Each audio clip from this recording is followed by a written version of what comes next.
¿Qué tal? ¿Cómo están? Qué gusto nuevamente poder tener este tiempo con la palabra de Dios. Gracias a Dios por el tiempo que tuvimos juntos, ahora compartiendo y alabando a nuestro Dios. Qué gusto es poder vernos y compartir la palabra de Dios ahora. Así que vamos a tomar este tiempo para orar. Te invito a que cierres tus ojos, inclines tu cabeza, vamos a hablar con el Señor. Padre, gracias te damos por el hermoso tiempo que podemos tener hoy. Gracias por tu palabra y te pedimos que hables a nuestro corazón. En el nombre precioso de Cristo Jesús. Amén. Estamos ya llegando al final de esta serie que hemos venido hablando en relación a ocuparnos de nuestra salvación con temor y temblor. Habíamos titulamos esta serie Ocupados, trabajando hasta llegar a la meta. Y hoy estaremos hablando del versículo 17 y 18 del capítulo 2 de Filipenses, ya para concluir y terminar. Vamos a ver que en estos versículos el apóstol Pablo tiene algunos objetivos importantes para mostrarnos a nosotros. Te invito a que abras tu Biblia y podamos leer estos versículos en el capítulo 2 de Filipenses. Dice de la siguiente manera: y aunque sea derramado en libación sobre el sacrificio y servicio de vuestra fe, me gozo y regocijo con todos vosotros. Y asimismo gozaos y regocijaos también vosotros conmigo. El título de este estudio en el día de hoy es Gózate. El propósito del apóstol Pablo es exhortar a la iglesia en Filipos a ofrecerse en servicio y sacrificio al Señor, lo cual trae gozo como resultado. Estamos dividiendo este estudio en tres partes. Hablaremos primero del fundamento del gozo. En segundo lugar, hablaremos de los tiempos del gozo. Y en tercer lugar, hablaremos del motivo del gozo. Vamos a avanzar y vamos a meternos ya entonces en el estudio del pasaje del día de hoy. Comienza diciendo el apóstol Pablo: y aunque sea derramado. Aquí el apóstol Pablo dice, aunque sea derramado en libación. Y dice, y está hablando de algo muy interesante. La palabra griega que se utiliza para derramado es la palabra griega spendomai. Y está hablando de algo que ha sido ofrecido en sacrificio. Es la acción de ofrecer a algo o a alguien. Ahora, él está mencionando aquí, aunque, vamos a parafrasearlo, aunque sea ofrecido o derramado como libación o como ofrenda líquida. Está mencionando o está continuando un poquito la idea que veníamos mencionando el estudio pasado del gozo y el regocijo que producía en el apóstol Pablo trabajar para el Señor, de llevar la palabra de vida y de no haber corrido en vano, de poderse regocijar en el Señor. Continúa hablando entonces y dice, y aunque se ha derramado en libación, ¿sí? ¿Será que no corrí en vano? ¿Será que estaré gozoso en el día del Señor, el día que me encuentre con Él y le rinda cuentas? Así que vamos a ver que este concepto el apóstol lo tenía bien claro. Hoy nosotros sabemos que el apóstol fue sacrificado, fue degollado por diferentes comentaristas y diferentes personas de la historia, mencionan acerca de esta situación, pero vemos que el apóstol Pablo de alguna manera sabía el precio de su servicio al Señor, por lo cual había llegado hasta Roma para predicar el evangelio, y el Señor le había dicho, no temas, yo te voy a llevar a Roma para que prediques y compartas el evangelio. Y el trabajo que él había hecho había sido extraordinario. Mucha gente había llegado al conocimiento de Cristo como su Salvador personal. Vemos entonces ahí en 2 de Timoteo capítulo 4 y en el versículo 6 que el apóstol dice, porque yo ya estoy para ser sacrificado y el tiempo de mi partida está cercano. Ahora, aquí esta es una palabra interesante, dijimos spendomai, porque es un verbo pasivo. O sea, cuando el verbo es pasivo, la persona está recibiendo la acción. Él está recibiendo la acción de llevar a ser sacrificado, de ser ofrecido. Pero esto era una situación que era voluntaria. Él había decidido ya haber entregado su vida. Incluso vemos que Él había entregado su cuerpo y cada día Él se había negado. Eso era el sacrificio que el apóstol Pablo estaba realizando día tras día. Dice en Gálatas capítulo 2, porque con Cristo estoy juntamente crucificado y ya no vivo yo, mas vive Cristo en mí. Y lo que ahora vivo en la carne, lo vivo en la fe del Hijo de Dios, el cual me amó y se entregó a sí mismo por mí. Ahora entonces vemos que el apóstol Pablo sabía el final que le esperaba. No sabía tal vez exactamente lo que vendría, pero sí sabía que él probablemente iba a ser derramado en libación. Iba a ser colocado, ofrecido. Ahora, la palabra libación, dijimos cuando estudiamos Levítico, que había dos ofrendas muy interesantes. Una era la de oblación y otra era la de libación. La diferencia es que la ofrenda de oblación es una ofrenda donde el grano era molido y era presentado como harina, ¿sí? ¿Se acuerdan? Harina fina, harina de la más alta calidad, como flor de harina, y a veces esa harina era amasada y era presentada como una ofrenda, u otras veces era la harina tomada en la mano del sacerdote y era esparcida o rociada sobre el sacrificio. En relación entonces a la ofrenda de libación, es que el jugo, el producto de la uva, el vino, era tomado por parte del sacerdote y entonces era derramado sobre el sacrificio que se había presentado en el altar delante del Señor. Eso significaba que la libación, el derramamiento del vino sobre lo que estaba siendo ofrecido, quemado, ¿verdad? O sacrificado delante de Dios. Así que el apóstol Pablo sabía que tal vez él iba a ser derramado, ¿verdad? Y su sangre iba a ser derramada, ofrecida. Ahora aquí continúa el pasaje diciendo, y ahora cambia un poquito el enfoque. Y en lugar de que Pablo ahora esté hablando de lo que él recibirá, él ahora habla acerca de lo que está haciendo la iglesia en Filipos. Y dice así, aunque sea derramado en libación sobre el sacrificio y servicio de vuestra fe. Ahora se refiere a los filipenses. Yo voy a ser derramado sobre su sacrificio y su servicio. Ahora la palabra que utiliza ahí, sacrificio, es una palabra muy interesante, que es la palabra thusia. Significa sacrificio, ofrenda, acción de ofrendar y principalmente habla de un sacrificio voluntario. Esto es lo que Dios espera de nosotros, que nosotros, al igual que la iglesia en Filipos, ofrezcamos nuestra vida como un sacrificio voluntario hacia Dios, como un sacrificio de adoración a Dios. Vemos algunos pasajes donde el apóstol Pablo también exhorta a otras iglesias, a los creyentes, a que presenten su cuerpo en sacrificio vivo. Dice ahí en Romanos capítulo 12 y versículo 1, así que, hermanos, os ruego por las misericordias de Dios que presentéis vuestros cuerpos en sacrificio vivo, santo, agradable a Dios, que es vuestro culto racional.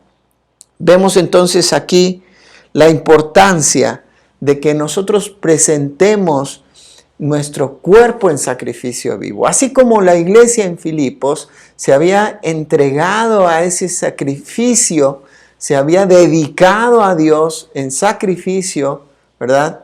En servicio, entonces ahora también nosotros debemos de presentar nuestro cuerpo como ese sacrificio vivo, santo y agradable a Dios. Continúa el texto diciendo, dijimos, Pablo iba a ser derramado sobre el sacrificio, dice, y servicio de vuestra fe. Ahora sí, la palabra que se utiliza ahí para servicio, ¿verdad? Es la palabra liturgia, es la palabra liturgia la que se presenta ahí. Y aquí la idea es que está relacionado a lo que después se traduce como liturgia, que tiene que ver con un servicio, un ministerio, un culto, una ofrenda, un sacrificio. La idea que está transmitiendo aquí a través de esta palabra es un ministerio público, un servicio que los demás puedan ver, algo que está abierto para las personas, a la vista de la gente. Y esta es la idea que estaba mencionando aquí el apóstol Pablo. Yo, no importa que sea derramado, ofrecido en sacrificio, sobre el sacrificio de ustedes, ¿verdad? Y sobre el servicio o el ministerio público que ustedes están haciendo. Aquí vemos cómo los hermanos en Filipos estaban activos, trabajando. Aquí vemos cómo las cosas están cambiando. Y ya el apóstol Pablo ahora menciona que era importante para él y era pues prácticamente un honor saber que su vida representaba que aunque fuera sacrificado, el resultado de lo que él había hecho era que la iglesia en Filipos pudiera presentarse como sacrificio y hacer un ministerio público. Vemos cómo aquí la iglesia era activa, aún apoyando económicamente a Pablo, pero no solamente apoyando económicamente, como vemos en el capítulo 4, a través de la ofrenda que enviaron con Epafras, sino también a través de la consolación que él recibió por parte de Epafras. Vemos aquí un poquito más adelante, en el capítulo 2, versículo 30, lo que dice la Escritura, porque por la obra de Cristo estuvo próximo a la muerte. O sea, por su servicio público, Epafras estuvo próximo a la muerte, exponiendo su vida para suplir lo que faltaba en vuestro servicio por mí. Vemos cómo Epafras, siendo parte de la iglesia en Filipos, expuso su vida por el servicio que ellos estaban realizando hacia la persona del apóstol Pablo, por el beneficio de la obra de Dios y para que el evangelio pudiera seguir siendo predicado hasta lo último de la tierra. Qué hermoso desafío nosotros podemos ver a través de la iglesia en Filipos, de que nuestra vida también sea una vida que se caracterice por el sacrificio y el servicio de nuestra fe. Ahora, el servicio a Dios, como vemos acá, que estaba realizando la iglesia, y la obra del ministerio que nosotros realizamos es el resultado de una vida de fe. Por eso menciona ahí el servicio de vuestra fe. Ahora, la palabra que utiliza ahí para fe es la palabra pistis. Y esta palabra tiene que ver con fe, confianza, creencia, convicción, o una buena fe, un compromiso. Está relacionado también a la fidelidad. Vamos a ver un texto que habla de la importancia del crecimiento en la fe. Porque si no hay crecimiento en la fe, será muy difícil que haya un sacrificio y que haya un servicio para el Señor. Dice ahí Pablo a los hermanos en Tesalónica, en la segunda carta a los tesalonicenses, capítulo 1, versículos 3 y 4. Debemos siempre dar gracias a Dios por vosotros, hermanos, como es digno, por cuanto vuestra fe va creciendo y el amor de todos y cada uno de nosotros abunda para con los demás. Tanto que nosotros mismos nos gloriamos de vosotros en las iglesias de Dios por vuestra paciencia y fe en todas vuestras persecuciones y tribulaciones que soportáis. Qué hermoso es ver a estos hermanos también de Tesalónica sirviendo al Señor. ¿Por qué? Porque su fe había crecido y esa fe impulsó a que se presentaran delante de Dios como un sacrificio vivo y hacer un servicio. Y su servicio fue constante a pesar de la adversidad y a pesar de las tribulaciones que ellos estaban viviendo. Hermanos, la fe es necesaria para tener una mente sumisa. Una mente sumisa creerá las promesas de Dios que son verdaderas. Y entonces serán eficaces en nuestra vida, sin importar los sufrimientos o las adversidades que se nos presenten. Necesitamos tener una mente sumisa a Dios para crecer en la fe, creer sus verdades y entonces poder realizar, ¿verdad? Sin importar nuestro servicio al Señor, cuáles sean las circunstancias o los sufrimientos o aún los obstáculos a los cuales nos tengamos que enfrentar. Esto nos lleva entonces a entender que el fundamento del gozo es una vida sometida a Dios y al control del Espíritu Santo. Una vida de gozo es una vida que está sometida a Dios y está sometida al Espíritu Santo. Cuando hay crecimiento, hay sacrificio y hay servicio. Vamos a pasar al siguiente punto y vamos a ver que, antes de pasar, al siguiente punto, quisiera mencionarte una frase de un escritor que se llama Warren Wiersbe. Él dice lo siguiente: la mayoría de la gente asocia la pena con el sufrimiento, pero Pablo nos muestra el sufrimiento y el sacrificio como puertas abiertas hacia un gozo más profundo. Ahora, qué importante es entonces entender que el sacrificio de nuestra fe, el servicio de nuestra fe, realmente no tiene que estar centrado en nosotros, sino aquí Warren Wiersbe nos está diciendo que son una puerta que nos van a llevar a un gozo más profundo. No algo superficial como es la alegría, sino a un gozo profundo en el corazón. Esto me lleva a pensar que el gozo es el siguiente punto que vamos a desarrollar. Y vamos a hablar ahora de los tiempos del gozo. Pero no solamente hablaremos de los tiempos del gozo, porque encontramos que hay un gozo presente, pero también hay un gozo futuro. Sino también, cuando hablemos del gozo presente, veremos algunas características, o más bien algunos tipos del gozo. No solamente los tiempos del gozo, sino también los tipos del gozo. Y vamos a ver que aquí el apóstol Pablo nos va a mencionar dos tipos de gozo. Comienza hablando ahí, dice en el texto, dice, y aunque sea derramado en libación sobre el sacrificio y servicio de vuestra fe, me gozo y regocijo. Ahora, aquí utiliza dos diferentes palabras, pero en realidad tienen un mismo contexto. La palabra, cuando dice ahí, la primera palabra dice me gozo, es la palabra griega, que es la palabra hiero. ¿Sí? Esta palabra hiero implica alegrarse, regocijarse, complacerse en. Ahora, este es un verbo que está en un tiempo presente, de un modo activo, y se está presentando como algo indicativo. Ahora, recordemos dónde se encontraba el apóstol Pablo. El apóstol Pablo estaba preso en Roma. Tal vez las circunstancias no eran las mejores que él estaba viviendo, pero aún así, él en ese momento tenía gozo en su corazón.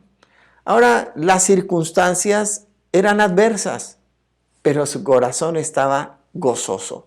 Ahora, el gozo, hermanos, es el que viene a mi vida como resultado de la obra de Dios en mí. Eso es algo que el apóstol Pablo había entendido de una forma importante. Por eso, el gozo no depende de las circunstancias. Ahora, este tipo de gozo que está hablando acá es el que surge en mi corazón por la obra de Dios en mi vida, por lo que sabemos que Dios ha hecho, hace y hará. El gozo que está hablando aquí es ese fruto del Espíritu que menciona también el mismo Pablo en Gálatas, en el capítulo 5 y versículo 22. Dice que el fruto del Espíritu es amor, gozo. El gozo es un fruto del Espíritu, por lo tanto, es algo que va más allá de las circunstancias. Es algo que se mantiene, que permanece, porque es un resultado de mi vida en control con el Espíritu Santo de Dios. El apóstol Pablo también nos muestra que el gozo es algo importante para nosotros porque es el producto, entonces, de lo que Dios está haciendo en mi vida. El Señor Jesucristo, en el Evangelio, en San Mateo, en el capítulo 5, en el versículo 12, le dice a sus discípulos, Gozaos y alegraos, porque vuestro galardón es grande en los cielos, porque así persiguieron a los profetas que fueron antes de vosotros. Ahora aquí el Señor Jesucristo les está diciendo a los apóstoles, ustedes también serán perseguidos, así como fueron perseguidos los profetas. Pero ustedes gócense y alégrense por lo que les espera en la eternidad. ¿Ves? La obra de Dios, la que el Señor ha hecho, la que Él hace y la que Él hará. Tenemos que tener una perspectiva más amplia de la obra de Dios en nuestra vida. Y esto nos traerá entonces gozo a pesar de las circunstancias. Hoy estamos tal vez viviendo en un tiempo complicado de enfermedad, de pérdida, pero tu vida puede ser caracterizada por el gozo. El tiempo presente del gozo es hoy. Y vamos a hablar que pues tenemos que nosotros disfrutar este tiempo que vivimos y gozarnos en el Señor a pesar de las circunstancias. Recuerda por lo que Él está haciendo en mi corazón, en mi vida. Pero después dice, continúa el apóstol Pablo hablando ahí en el versículo 17 de Filipenses 2, y regocijo con todos vosotros. Ahora, ¿por qué traduce y regocijo si la palabra anterior también significaba regocijo? Bueno, esta palabra es la palabra griega que tiene un sufijo y es la palabra griega sungiero. Entonces cambia aquí, pues se le coloca ahora un prefijo. Y esto cambia mucho el sentido de la palabra porque la hace más amplia. Dijimos que giero tiene que ver con el gozo que se produce en mí por la obra que Cristo está haciendo en mi vida o la obra de Dios en mí. Pero ahora esta palabra es más amplia y dice, significa alegrarse mutuamente con otros, felicitar.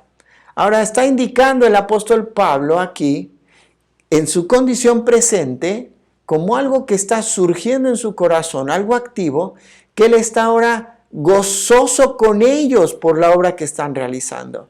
No solamente había gozo por lo que Dios hacía en su corazón, sino que ahora él compartía ese gozo también con otros. Tiene que ver con el gozo que yo comparto con los demás.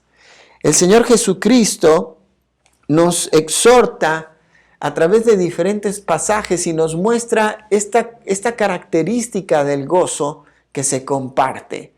Vamos a Lucas en el capítulo 15 y vamos a ver dos momentos especiales cuando se menciona este tipo de gozo por el Señor Jesucristo. En primer lugar, lo vamos a ver cuando el Señor habla de la oveja perdida y después de la moneda perdida. Y lo menciona de la misma manera. Capítulo 15 de Lucas y versículo 6. Dice, y al llegar a casa, el pastor de las ovejas, que había dejado su rebaño por ir a buscar aquella que se perdió, y la encuentra y después la trae de vuelta, y dice, llegando a casa, reúne a sus amigos y vecinos diciéndoles, gozaos conmigo, porque he encontrado mi oveja que se había perdido.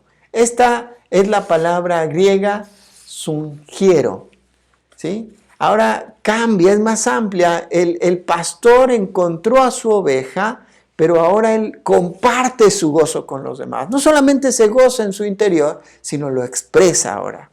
Así el apóstol Pablo está diciéndoles acá, señores, yo me gozo por la obra de Dios en mí, pero ahora quiero compartirlo con ustedes, por ver a Dios obrando también en sus vidas.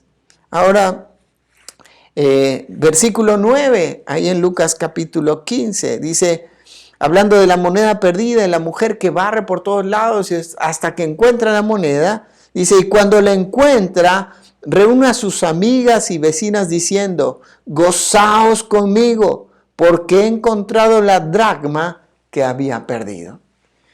Esto nos habla y nos refleja el gozo que el Señor siente cuando nosotros somos hallados, porque estamos perdidos por nuestros delitos y pecados, lejos de Él, y el Señor nos halla, nos encuentra y nos da entonces una vida nueva, el perdón de nuestros pecados. Este es el gozo que se produce en el corazón de Dios y el gozo que Él comparte también con sus ángeles y con los testigos.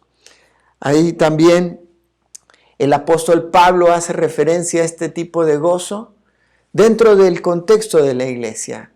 Quisiera que vayas conmigo a 1 Corintios en el capítulo 12, hablando en el desarrollo de los dones, hablando en cuanto a lo que es ser un cuerpo en Cristo y la unidad que debe de haber como iglesia. El apóstol Pablo dice en el versículo 26 así: de manera que si un miembro padece, todos los miembros se duelen con él. ¿Ves? Somos un cuerpo y todos apoyamos a aquel miembro que se duele, pero después continúa diciendo, y si un miembro recibe honra, todos los miembros con él se gozan.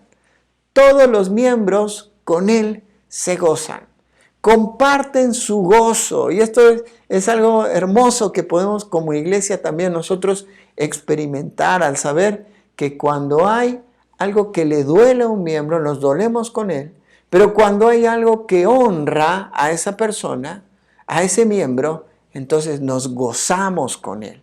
Por eso es importante que puedas gozarte en tu vida cristiana, por lo que Dios está haciendo, pero también por lo que Dios está haciendo en la vida de otros. Vamos a continuar y vamos a ver que lo que está diciendo acá es que es un gozo, este tipo de gozo, el segundo que está hablando, es un tipo de gozo que contagia a los demás. Así que en este tiempo de dificultad, de pérdida, de dolor que hay en muchas personas, tu gozo tiene que ir contagiando la vida de otras personas. Tu gozo por el servicio, por el sacrificio, tu gozo por el evangelio tiene que llevar a la vida de otros. ¿Recuerdas a Pablo y Silas? Ahí en Filipos, que el Señor les utiliza para alcanzar al carcelero. Y ellos estando presos, ¿qué hacían? Se gozaban en el Señor.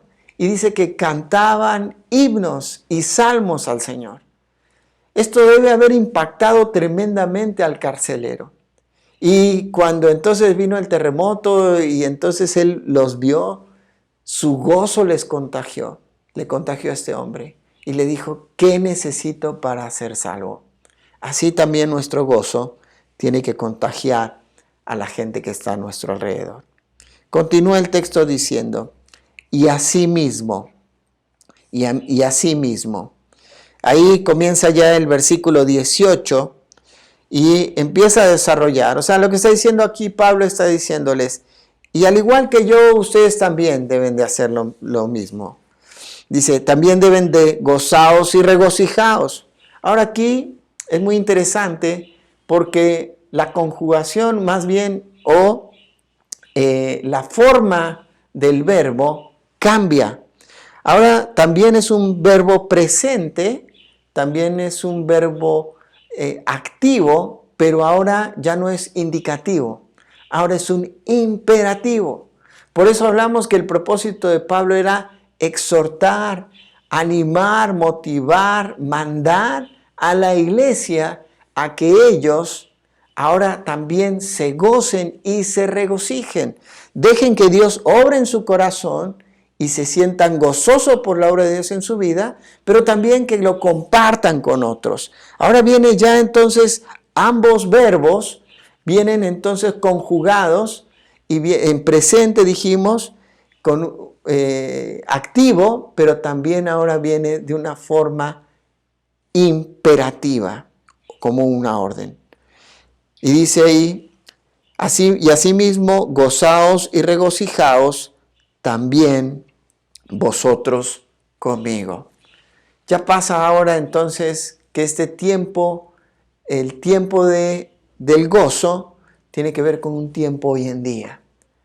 Hoy en día tú tienes que gozarte en el Señor.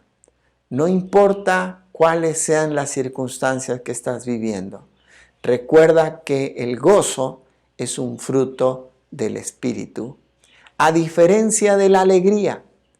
Hoy tal vez la vida superficial, la vida temporal que este mundo nos ofrece, nos puede dar alegrías, ¿verdad?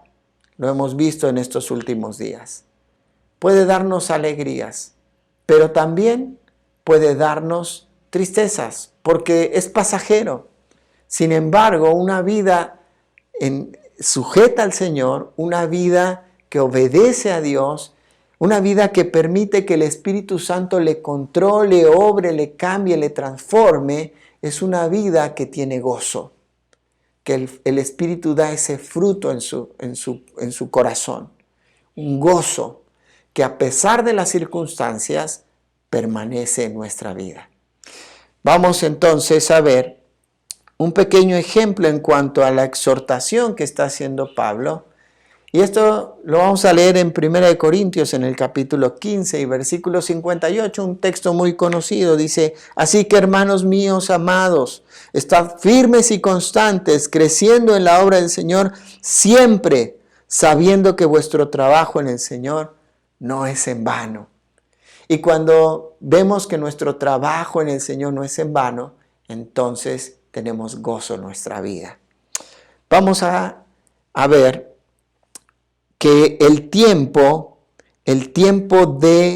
otro tiempo que está hablando del gozo, no solo es el presente, sino es el gozo futuro. Quiero invitarte a que vayamos a Mateo capítulo 25. Aquí el Señor Jesucristo está hablando de una parábola, la parábola de los talentos. Pero está hablando de diferentes tipos de personas que recibieron un talento y la actitud que ellos tomaron en cuanto a lo que recibieron. Y fíjate, pensando en nuestra salvación también, lo que hemos recibido, esta salvación que Dios nos ha dado, ¿cuál es el uso que le estamos dando?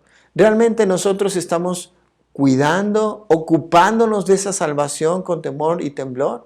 ¿Estamos trabajando en esa salvación para que dé fruto y dé fruto que sea multiplicado en la vida de otras personas? Fíjate lo que sucede en esta parábola.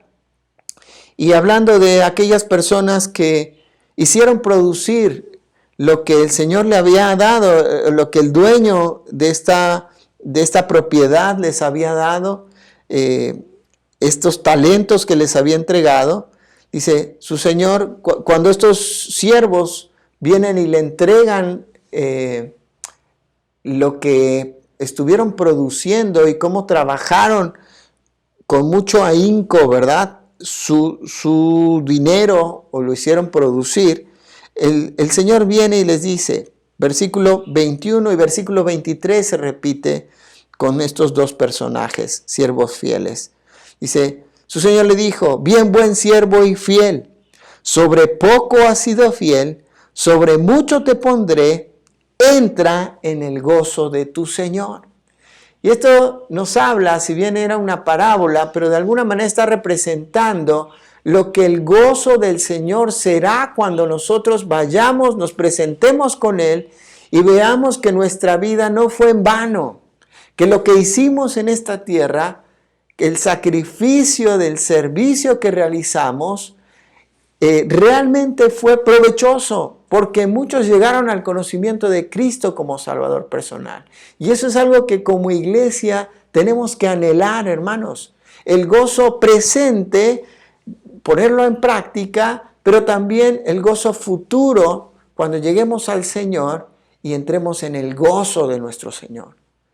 Ahora, vamos a terminar esta parte y vamos a ir ya al último punto de nuestro estudio. Y es el motivo del gozo. El motivo del gozo nos lleva a pensar en varios aspectos. No sé cuántos de ustedes han escuchado una frase muy conocida en el mundo, principalmente cuando alguien tiene un logro en lo deportivo o en lo laboral o en lo político, pero casi siempre es en lo deportivo. Dice esta frase: sin sacrificio no hay gloria. Sin sacrificio no hay gloria. Es más, son a veces eslogans de algunas películas, ¿no? Que sin el sacrificio de aquellos guerreros que lucharon contra imperios y decían, sin sacrificio no hay gloria. Ahora, ¿qué tan real es para la vida cristiana? Bueno, en la vida cristiana solo hay un sacrificio que merece toda la gloria. Y ese es el sacrificio de Jesucristo en la cruz del Calvario, entregando su vida de manera voluntaria, en obediencia al Padre, para que a través de ese sacrificio tú y yo podamos recibir el perdón de nuestros pecados y la vida eterna al lado de Dios. Ese es el único sacrificio que realmente vale la pena. Ahora, sin embargo, también hemos visto que el Señor nos está motivando a través del apóstol Pablo a que vivamos una vida de sacrificio y servicio para el Señor. Ahora, pero entonces, ¿podemos colocar esta frase, sin sacrificio no hay gloria? Bueno, siempre y cuando sea en el contexto de que la gloria no sea para nosotros. Porque no nos creó Dios para eso, sino la Escritura nos enseña que nosotros hemos sido creados para su gloria, para adorarle a Él. Quiero leer algunos textos contigo y vamos a ver ahí el Salmo capítulo 29 y versículo 2. Dice así: Dad a Jehová la gloria debida a su nombre. Adorad a Jehová en la hermosura de la santidad. El Señor nos creó para su gloria y dice que por eso debemos de darle gloria, la gloria debida a su nombre. Para eso nos hizo Dios, para adorarle y darle gloria. Primera de Corintios capítulo 10 y versículo 31, el apóstol Pablo nos dice: si pues coméis o bebéis o hacéis otra cosa, hacedlo todo para la gloria de Dios. Hacedlo todo para la gloria de Dios. Es importante entender algo. El Señor va a obrar en nuestra vida a través de su palabra, a través de la oración. Pero cuando nosotros dejamos a un lado su palabra, o dejamos a un lado la oración, o dejamos ambas cosas a un lado de nuestra vida, el Señor entonces tiene que utilizar el sufrimiento para que entonces podamos llegar al gozo. Si yo dejo la palabra y voy al sufrimiento, fíjate cuál es mi primera reacción: orar y buscar en la palabra. ¿No es así? ¿No te ha sucedido de esa manera? A veces el Señor nos tiene que hacer doler en el corazón para que vayamos a Él y podamos escuchar su palabra y encontrar esa paz que Él nos está ofreciendo en ella, pero también nos lleva a la oración. A mí me ha impactado cuántas veces tal vez hay situaciones o personas que se han alejado de Dios. Pero ahora en medio de esta situación de pandemia, ahora han buscado a Dios. Han buscado al Señor y te piden: por favor, quiero que ores por mí. Te pido por favor una oración por mi familia. Te pido una oración. Ahora, su corazón estaba tal vez lejos de Dios, pero el sufrimiento y las circunstancias adversas le han hecho de vuelta volver al Señor. Ahora, qué importante es que a veces como creyentes nosotros dejamos a un lado la palabra, dejamos a un lado la oración, pero también dejamos a un lado lo que es darle gloria a Dios.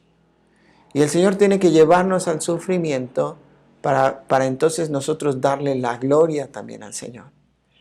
Para no olvidarnos a quién le pertenece toda la gloria. Esto nos lleva a pensar en una frase muy interesante. Cuando la gloria es de Dios, el gozo es mío. Es difícil poder entender esto, porque generalmente queremos la alegría para nosotros y la gloria para nosotros. Pero ¿sabes qué sucede? Cuando yo busco la gloria para mí, queda una insatisfacción en mi corazón. Cuesta entender esto, pero es importante que lo aprendamos. Cuando la gloria es de Dios, el gozo es nuestro. ¿Okay? Nuevamente, cuando la gloria es de Dios, el gozo es nuestro. Así que démosle la gloria a Dios para que el gozo sea nuestro. Ya terminando, vamos a mencionar algunas cosas importantes. Y es que el verdadero motivo del gozo es una vida que glorifica a Dios. Ahora esto me lleva a una pregunta. ¿Vale la pena sacrificarme por Cristo? Pues claro que sí. Si Él ya se sacrificó por mí, quien realmente no merecía que se sacrificaran o recibir un sacrificio de esa magnitud, pues claro que vale la pena que ahora yo me sacrifique por aquel que entregó su vida por mí.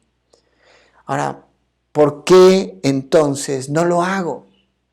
¿Por qué no hago un sacrificio por Dios? ¿Por qué no me estoy sacrificando por el Señor? ¿Por qué no estoy sirviendo al Señor?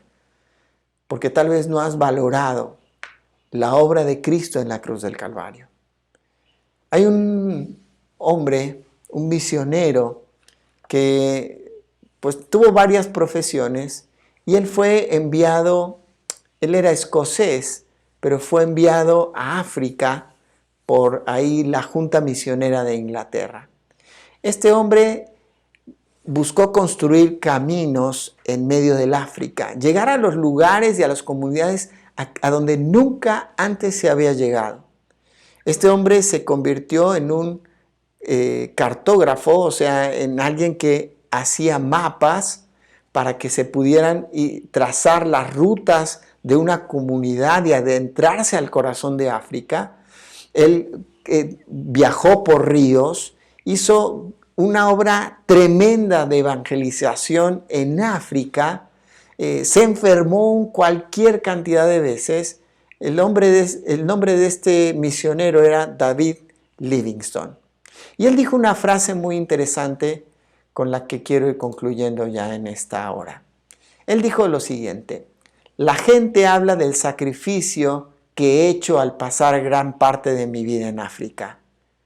¿Se puede llamar a eso un sacrificio que simplemente se paga como una pequeña parte de una gran deuda con nuestro Dios que nunca podremos pagar? La razón, hermanos, por la cual nosotros tal vez no nos estamos sacrificando por Cristo es porque no hemos entendido la deuda que tenemos con Él. No hemos entendido la dimensión de la obra de Cristo para con nosotros. Por eso vivimos esta vida efímera, esta vida con nuestros ojos puestos en lo mundano, en lo terrenal, en disfrutar de la vida hoy aquí, sin pensar e invertir en lo eterno. ¿Sabes? David Livingstone estuvo dispuesto a dejar la comodidad de su hogar. Estuvo dispuesto a dejar a su familia. Estuvo dispuesto a llevarse a su familia a un lugar donde no había civilización, a un lugar donde se expusieron a enfermedades. David Livingstone vio morir a su familia. David Livingstone murió en el África. ¿Sabes? Es impresionante que él entregó su vida porque sabía que tenía una deuda con Cristo. Ahora, ¿consideras que tus cuentas con Dios no son deuda? Ahora somos deudores de Cristo por esa gran obra. Por eso cuidemos nuestra salvación con temor y temblor. Ocupémonos de nuestra salvación con temor y temblor. Quiero terminar con esta imagen. ¿Recuerdas que en un momento hablamos de lo que era nuestra salvación? Y dijimos que tal vez no es tan comparable o digamos en dimensión a lo que era un jardín. Ahora, aquí en esta imagen yo te estoy presentando un jardín que está todo descuidado. Un jardín que está sucio, que realmente da tristeza verlo así. Pero en el otro costado podemos ver ya un jardín totalmente transformado, un jardín modificado, arreglado, que realmente te da gusto estar ahí, pasar tiempo ahí. ¿Sabes? Comparamos, y dijimos que tal vez no era un punto tan comparativo, pero comparamos nuestra salvación con que alguien vino, con que Cristo vino y ahora transformó nuestro jardín y nos dijo, ahora lo tienes que cuidar y mantener. Pero eso va a implicar trabajo, sacar hierbas, sacar cosas, cortar el pasto, mantener arreglado todo. Ahora, hermano, hermana, eso es lo que el Señor espera de nosotros. Nos ha dado una salvación tan grande que necesitamos ocuparnos. Recuerda, necesitas entregar las riendas, necesitas quitarte el casco, necesitas brillar como un luminario en el mundo, necesitas levantar la palabra de vida, predicar el evangelio, pero necesitas también gozarte. Gozarte aquí, pero también llegar al cielo y gozarte, entrar en el gozo de tu Señor, por lo que tú permitiste que Él haga en tu vida, pero por también lo que tú hiciste en sacrificio y servicio para Él. Vamos a terminar con una oración. Padre, gracias te damos en esta hora por el tiempo que hemos tenido juntos. Gracias por tu palabra. Gracias porque es viva y eficaz y más cortante que una espada de doble filo. Gracias, Señor, porque ella nos ha exhortado a que podamos vivir una vida gozosa, sabiendo que el gozo únicamente viene a nosotros a través de una vida controlada por tu palabra, por el Espíritu Santo, como un fruto en nuestra vida. Señor, ayúdanos a que el sacrificio y el servicio de nuestra fe sean lo que abre la puerta para entrar a un gozo más profundo. Señor, ayúdanos a ya no simplemente alegrarnos con las cosas efímeras de esta vida, sino entrar en el gozo que solamente podemos experimentar en ti. Señor, hoy ponemos nuestra vida en tus manos para servirte, renunciando a aquellas cosas que realmente no valen la pena, para entonces vivir con lo que es eterno. Te damos las gracias en el nombre precioso de Cristo Jesús. Amén. Muy bien, muchas gracias por estar con nosotros. Dios te bendiga y nos vemos pronto.